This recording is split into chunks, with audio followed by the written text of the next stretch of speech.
বন্ধুরা, welcome back to my channel. আজ আমি তোমাদের একটা দারুণ জিনিস দেখাবো। দেখো, তার জন্য আমি ফুলকপি, বিনস আর এই বাঁধাকপিটা ভাপিয়ে গ্রেট করা আমি তরকারি করেছিলাম, সেখান থেকে অল্প একটুখানি তুলে রেখে দিয়েছি। তারপরে নিয়ে নিয়েছি লঙ্কা, ওইদিকে গাজর, আলু, মটরশুঁটি, ক্যাপসিকাম, সব আমি এই সবজিগুলো দিয়ে একটা দারুণ হেলদি খাবার, সকালের জলখাবার তৈরি করব। তো চলো, আমি এবার প্রথমে ফুলকপিটা একটু ছোটো ছোটো করে কেটে ভাপিয়ে নিই, লবণ দিয়ে ভাপিয়ে নেব। আর বাঁধাকপিটা তো ভাপানোই আছে, শুধু এই কপি দুটো ভাপিয়ে নিলেই হয়ে যাবে। তারপরে গাজরটা আমি একটুখানি গ্রেট করে নিই। গাজরটা শক্ত জিনিস তো, এটা গ্রেট না করলে হবে না। এই দেখো, এইভাবে গ্রেট করে নিই গাজরটা। এই দেখো, গাজর গ্রেট করা হয়ে গেছে। আলুটাও গ্রেট করে নেব। আলুটা একটু সেদ্ধ করে নিলে হয়, আমি সেদ্ধ করিনি, এমনিতেই এইভাবে শুধু গ্রেট করে নেব। তারপরে এই দেখো, আলুর থেকে যে রসটা বেরোয় সেই রসটা আমি বাদ দিয়ে দেবো, কিন্তু বাদ দেবো না, আমি এখানে রেখে দিচ্ছি। এটা কিন্তু আমার স্কিন কেয়ারে দারুণ কাজ করে, তাই আমি এইভাবে আলুর রসগুলো চেপে চেপে বার করে নেব। তারপরে এই দিকে আমি বাকি যে সবজিগুলো আছে সেগুলো চপারে দিয়ে আমি একটুখানি এগুলো কুচি কুচি করে নেব। যে ক্যাপসিকাম, বিনস, তারপরে ভাপানো ফুলকপি সবগুলো দিয়ে দেব, মটরশুঁটি। যদি চপার না থাকে তাহলে হাতে একদম কুচি কুচি করে নিলেও হবে। লঙ্কাও দিয়ে দিলাম। হাতে কুচালেও হয়, হাতে শুধু কুচোতে একটুখানি টাইম লাগে, নইলে হাতে কুচিয়ে নিলেও হয়। তো আমি এই দেখো সব দিয়ে নিয়ে এইবার একটু এটা আটকে দিয়ে মুখটা, চপারটা চালিয়ে নেব। জাস্ট অল্প একটুখানি চালালে একদম 30 সেকেন্ডের মধ্যে এগুলো সব গ্রেট করা হয়ে যায়। তো এই জন্য চপারটা ভালো, নইলে হাতে কুচিয়ে নিলেও হয়। এই দেখো হয়ে গেছে। এইবার আমি আটা নিয়ে নেব। যতটা আটা নেব, আমি 500 মতন আটা নিয়ে নিয়েছি। এর মধ্যে আমি একটু ঘি গরম করে দিয়ে দিলাম, কারণ ঘিটা এখন শীতকালে জমে যায়, তো তাই একটু হাতার মধ্যে নিয়ে গরম করে নিয়েছিলাম। ওইটা দিয়ে নিলাম, আর পরিমাণ মতো লবণ দিয়ে নিলাম। এবার এই দুটো জিনিসকে আমি ভালো করে মিশিয়ে নেব, খুব ভালো করে মেখে নেব আগে। তারপরে বাদবাকি সবজিগুলো আমি এর মধ্যে দিয়ে দেব। তো এই দেখো, আমার মাখানো হয়ে গেছে। এইবার আমি আস্তে আস্তে সব সবজিগুলো এর মধ্যে দিয়ে দেব। গাজর দিয়ে দিলাম, বাঁধাকপি দিয়ে দিলাম, এইখানে যা সবজি ছিল সব দিয়ে দিলাম।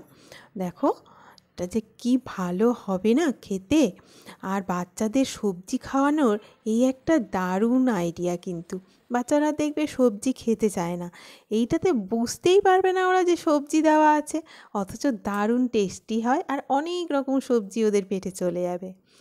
তো আমি আগে শুকনো অবস্থায় আটাটার সাথে পুরো সবজিগুলো মাখিয়ে নেব, নইলে কিন্তু সবজি আর আটা আলাদা আলাদা হয়ে থাকবে, পুরো মিশবে না। খুব ভালো করে একটু সময় ধরে আমি মাখিয়ে নেব। আর একদম অল্প করে জল দেব, কারণ জলটা সবজির থেকে তো প্রচুর জল বেরোবে। ওই কারণে জল যতটা আমার আটা মাখতে জল লাগে, তার 1/3 জল লাগবে, মানে 1/3 ভাগ জল আমার এতে লাগবে। বাদ বাকি জল কিন্তু আমি সবজি থেকেই পেয়ে যাব।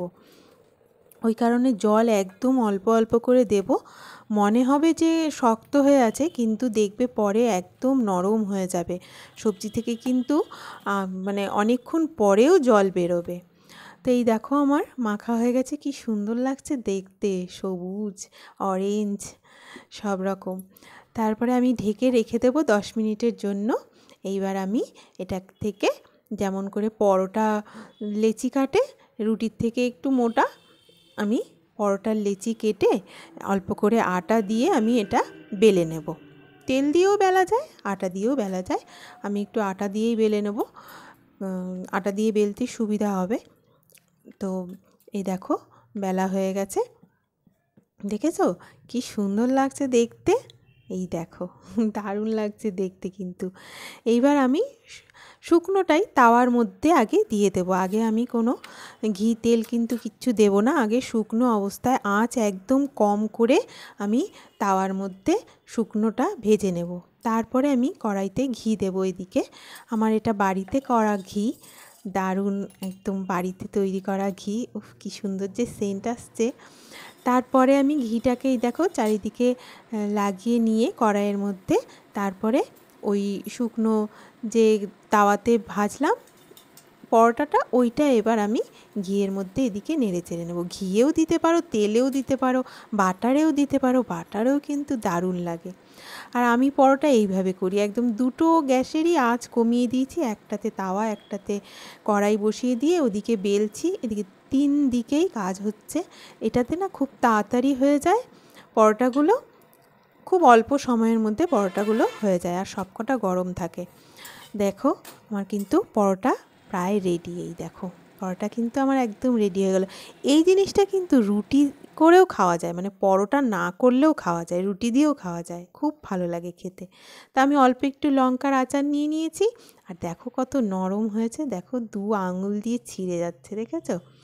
তো লঙ্কার আচার দিয়ে আমি এটা গরম গরম উপভোগ করি। তো আজকের মতো আমি আসছি, আবার দেখা হচ্ছে অন্য একটা ভিডিও নিয়ে, তোমাদের সাথে অন্য একটা রেসিপি নিয়ে। ততদিন ভালো থেকো, বাই।